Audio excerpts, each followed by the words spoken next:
कुमार जी हिसार से।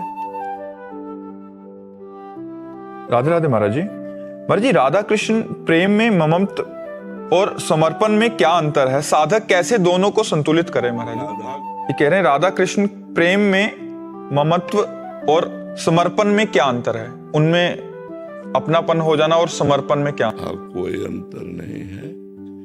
जब हम भगवान की शरण में होते हैं, इसका क्रम है, जब हम भगवान की शरण में होते हैं तो सर्वत्र से ममता हटाकर भगवान के श्री चरणों में रखते हैं, और जब सब जगह से ममता हटकर अर्थात वैराग्यवान होकर प्रभु के चरणों में ममता रखने का तात्पर्य आसक्तिवान, जब प्रिया प्रीतम में आसक्ति हो जाती है तो वही प्रेम रूप में बदल जाता है। तो प्रधानता तो शरणागति से ही है, समर्पण से ही है, क्योंकि प्रेम लक्षणा भक्ति नवधा भक्ति के बाद प्रकट होती है। तो नवधा भक्ति जो है श्रवणम कीर्तनम स्मरणम विष्णुपाद सेवनम अर्चनम वंदनम दास्यम सख्य और आत्मसमर्पणम।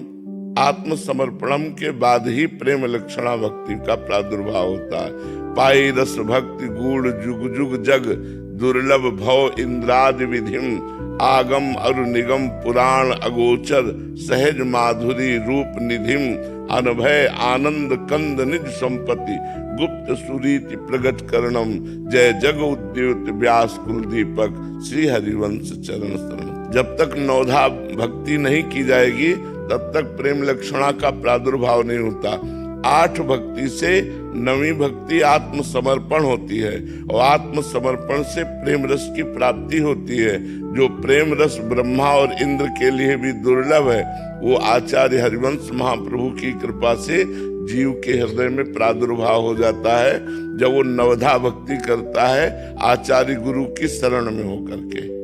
तो एक ही बात है, शरणागति से ही पूर्ण ममत्व, प्रिया प्रीतम में पूर्ण ममत्व का स्वरूप पूर्ण आसक्ति और प्रेम, वही आसक्ति वही प्रेम हो जाता है। करण जी